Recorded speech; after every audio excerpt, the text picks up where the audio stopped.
Olá, amigos de Safras e Mercado, sou o jornalista Alessandro Carvalho. Hoje é quarta-feira, dia 12 de junho, estamos começando o nosso programa pós-USDA. A gente vai comentar aqui, com os analistas de Safras e Mercado, os dados divulgados no começo da tarde desta quarta-feira pelo Departamento de Agricultura dos Estados Unidos no seu relatório mensal de oferta e demanda.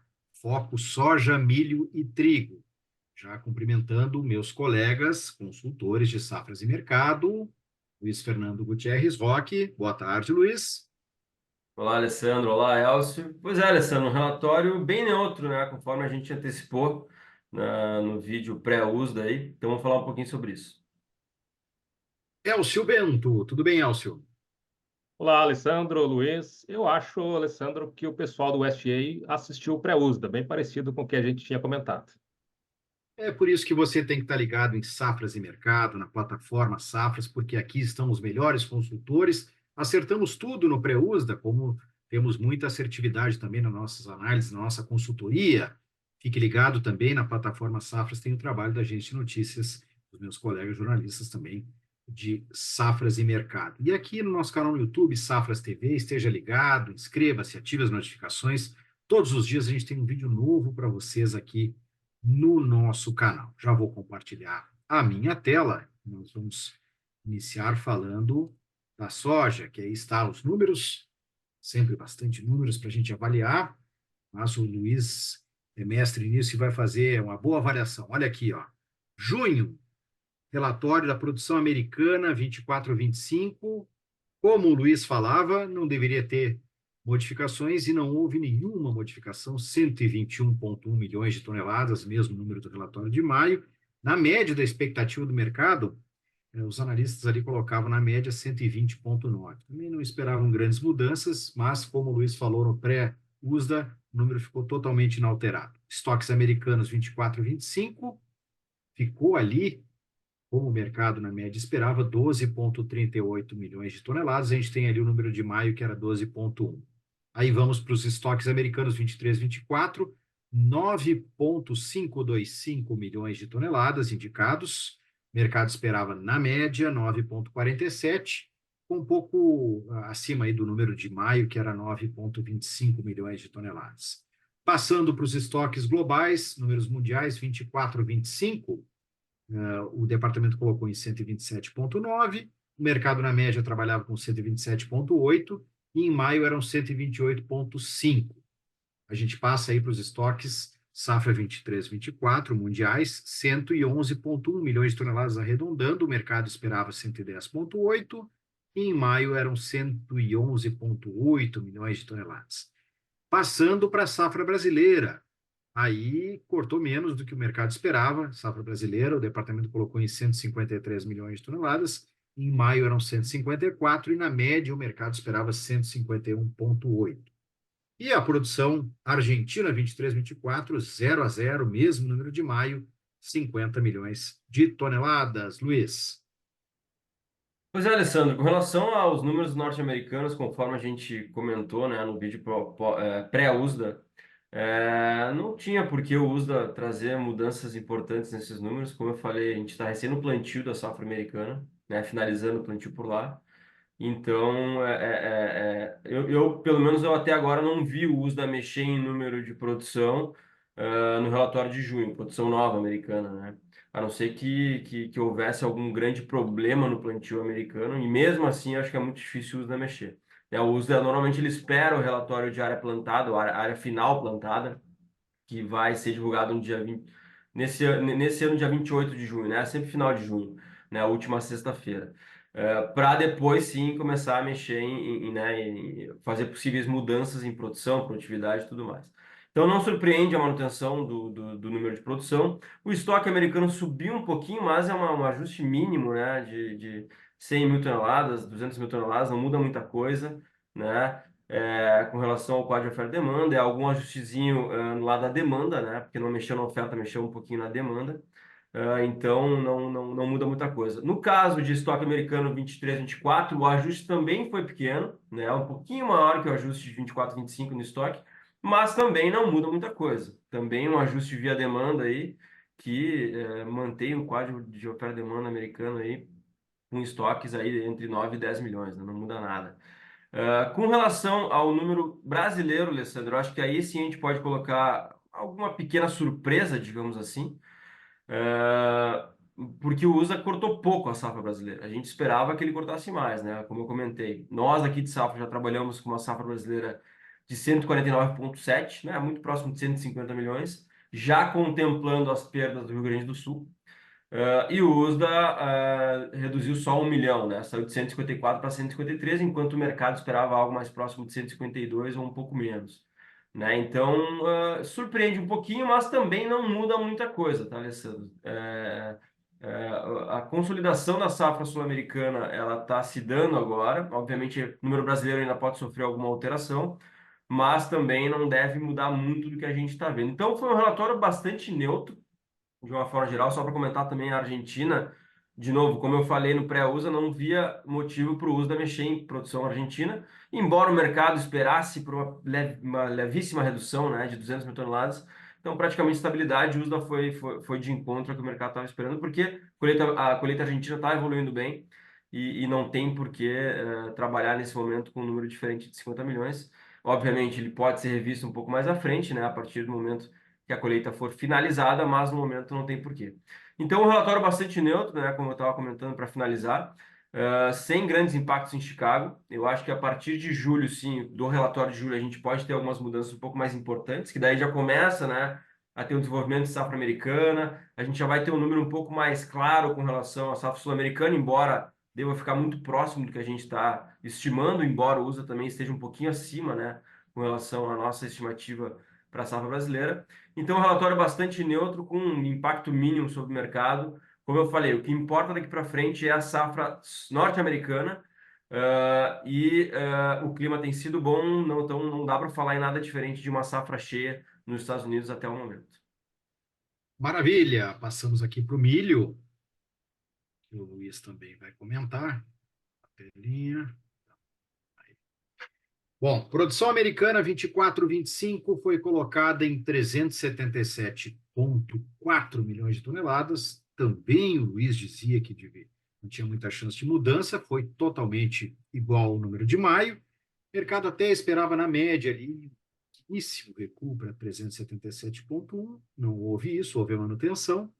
A gente passa para os números de estoques americanos 24-25 de milho, colocados em 53,4 milhões de toneladas pelo departamento, mesmo número praticamente aí de maio, e um pouco acima do número que o mercado, na média, trabalhava, que era 52 milhões de toneladas. Vendo ali os números dos estoques americanos 23, 24, 51,36 milhões de toneladas, igual a maio, em linha também com a média das expectativas do mercado.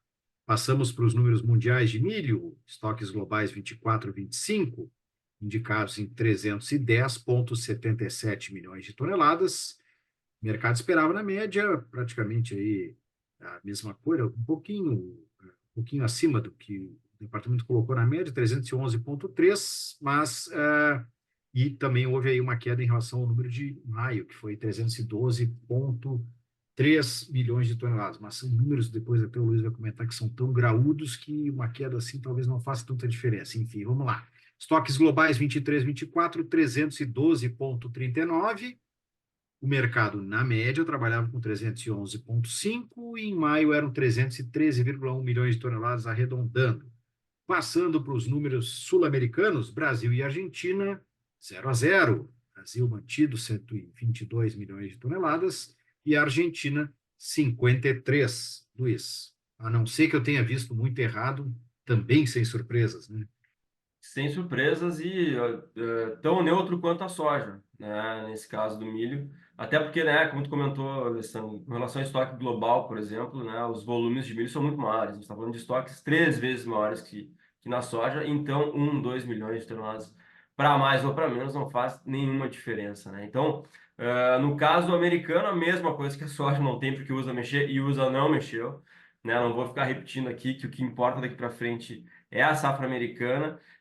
E a gente está no momento ainda de finalização de plantio, então não tem porque o USDA mexer, o clima tem sido positivo, é a melhor largada de safra americana em muitos anos, Então faz todo sentido o USA manter esses números aí por enquanto. Com relação ao estoque mundial, como eu falei, é uma pequena mudança, né? Um corte de estoque aí de 312 para 311, 310,7, não muda nada, 24, 25, principalmente nesses volumes, né? Muito maiores no caso do milho. O que surpreende um pouquinho aí, de novo, né? Parecido com a soja nesse caso, é que não houve corte na safra brasileira. O mercado esperava um pequeno corte, não ia mudar muita coisa, mas não houve. E na safra argentina, aí, um pouquinho diferente da soja, se esperava um corte um pouquinho maior e o USA manteve, né? Para contemplar essas perdas aí que a gente está estimando em cima dos problemas derivados da cigarrinha na safra argentina. Mas o USDA preferiu ser conservador, preferiu ver melhor a realidade da safra argentina, que talvez ela se mostre melhor agora ao longo do mês de junho, para poder mexer nesse número. Então, relatório muito neutro também, né? Sem nenhum impacto importante para Chicago. E os olhos de Chicago, a partir de agora, cada vez mais voltados para a safra americana, para o clima. A gente está entrando no mercado climático e daqui para frente a gente pode esperar alguma volatilidade em cima disso. Beleza, Luiz? Vou mudar para o trigo aqui. O Elcio dizia ontem que podia ter surpresa. É ele que vai sacudir agora o nosso vídeo. Vamos lá. Elcio, olha aqui, ó, produção americana 24, 25, indicada em 51 milhões de toneladas. O mercado esperava 51,3 milhões de toneladas na média, e em maio eram 50,57, segundo o relatório passado. Estoques americanos 24, 25, 20,6 milhões de toneladas. O mercado esperava na média 21,28, e em maio eram 20,8. Estoques americanos 23, 24, 18,72, aí completamente igual ao relatório de maio. Temos aí os números mundiais do trigo, estoques globais 24, 25, indicados em 252,27, o mercado na média esperava 252, e em maio eram 253,6. Aí os estoques globais 23, 24, 259,56 milhões de toneladas, o mercado na média esperava 257,3, e em maio eram 257,8 milhões de toneladas. E então, Elcio, o que nos diz do trigo? Bom, o que a gente esperava, na verdade, era aquela redução da Rússia, que efetivamente veio, né? Uma redução de 5 milhões de toneladas. A margem que tem para chegar até os números que as consultorias locais colocam seria um corte de até 8 milhões de toneladas. Então, deve ter ainda alguma gordura para queimar aí dentro dessa produção russa. Ucrânia também uma redução de 1,5 e a União Europeia também 1,5. Então, eram aqueles países que vem enfrentando condições climáticas adversas e em que a gente esperava que o USDA já começasse a fazer algum ajuste, já que a produção, a colheita já está muito próxima de começar, é o caso da Rússia, e na União Europeia já iniciou. Então, reduz essa produção global, especialmente nesses países, dá uma redução, no geral, 7,4 milhões de toneladas inferior, e, além disso, também a gente comentava que aquele encarecimento do trigo em relação ao milho poderia levar a uma redução das estimativas do trigo para a ração, o que também o USDA cortou em termos globais em 4 milhões de toneladas. Então, basicamente, foram essas as principais alterações globais. Essa redução de produção na Rússia e também na Ucrânia obrigam os países, esses dois países do Mar Negro, a reduzirem suas estimativas de exportação. O USDA reduz, na verdade, essas estimativas, sob pena de ficarem com estoques muito pequenos. Somando os dois países, são exportações juntas de 11 milhões de toneladas a menos. Então, esse é o fator que causa um aperto, né, no quadro de oferta e demanda global. Os estoques globais caem para um menor nível desde 2015 e 2016, uma queda de 1,34. Bom que se fale também que essa queda de estoques, mesmo que a gente teve uma redução da produção, mas boa parte foi compensada pelo consumo menor da ração. Fez aquele ajuste e, por isso, os estoques finais não caíram tanto. A produção caiu em 7,4, os estoques apenas 1,34, devido aos ajustes que a gente teve também do lado da demanda pelo consumo de ração animal. Nos Estados Unidos, a produção veio acima do mês passado, um pouco abaixo do que o mercado esperava. Basicamente, não subiu mais porque nós tivemos uma redução da produção de trigo soft. Essa redução da produção de trigo soft em relação a maio foi compensada por um aumento do trigo hard, aquele trigo negociado em Kansas, mas mesmo assim, no caso norte-americano, a gente teve também uma redução dos estoques iniciais, ou seja, a temporada passada ajustou os estoques, e isso faz com que esse aumento que a gente teve da produção tenha sido anulado, né, pelo que a gente teve de elevação, de redução dos estoques finais, dos estoques iniciais, perdão.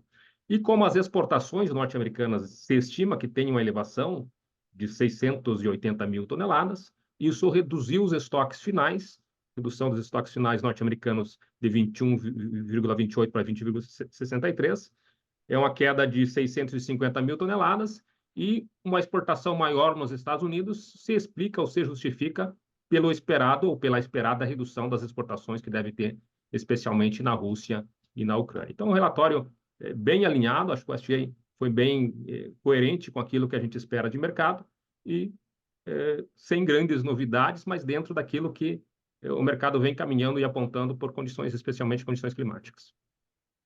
Maravilha, vamos fazer a rodadinha final de Bolsa de Chicago aqui, começando pela soja. Deixa eu ver aqui, falando de como foi hoje, para ver se teve algum efeito. Olha aqui, ó, já se encaminhando para o encerramento, a gente está gravando perto do fechamento da Bolsa de Chicago. Contrato julho da soja em grão, 11,77. Olha, uma queda mínima de 0,1%, Luiz. Não tem muito o que falar, né, de novidade com relação a isso, né, Alessandro? Como eu falei, relatório neutro, pouco impacto em Chicago. Chicago está no momento aí tentando definir uma faixa de atuação aí, né, entre 11,50 e 12, está bem no meio disso, na primeira posição. Então, sem grandes novidades, o mercado deve ficar de lado aí dentro dessa faixa. Mas, claro, a gente espera uma volatilidade a partir principalmente a partir de julho, né? Agora, final de junho e julho, com relação ao mercado climático americano. Embora o clima esteja positivo, as previsões são positivas, obviamente, mudanças nessas previsões podem trazer alguma volatilidade para Chicago. Enquanto isso, o mercado deve ficar de lado aí dentro dessa faixa de atuação. Olha, o milho que se mexeu um pouquinho mais aqui, Luiz. Julho está com uma alta de 1% a 4,54 e um quarto. O mercado do milho ele está um pouquinho mais sobrevendido, digamos assim, né? Ele perdeu mais valor nos últimos meses do que a soja. Obviamente também um pouco com relação à safra grande americana que teve na temporada 23-24. Agora o mercado tentando subir um pouquinho, né? Olhando um pouco para essa possível safra menor nos Estados Unidos em 24-25, mas que ainda é uma safra grande. Então, o mercado vai olhar para a safra americana agora da mesma forma que na soja, vai ter uma volatilidade em cima disso, né? Mas, por enquanto, a gente não tem nenhuma grande novidade para o mercado apontar para cima, né? De uma forma um pouco mais contundente. Então, também deve estar ficando de lado aí nas próximas sessões, esperando por novidades climáticas com relação aos Estados Unidos. Maravilha, olha aqui, Elcio, no nosso bate-papo, tanto pré quanto pós-uso, o trigo normalmente é aquele que salta mais ou cai mais. É o caso desse momento aqui, ó. Trigo para julho tem uma queda de 1,4% a 6,17 3/4. Pois é, estava caindo até mais, né?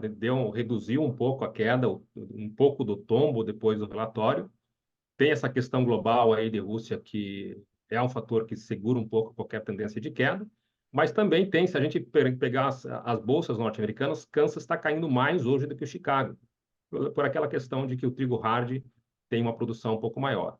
E além disso, a pressão sazonal, a colheita está avançando, e lembrando também que ontem a gente teve uma elevação muito forte, então o mercado está ajustando, vem uma tendência de queda, tivemos anteriormente uma forte tendência de alta, e nas últimas 2 semanas o mercado engatou uma tendência de queda, muito em função desse começo do ingresso da safra global.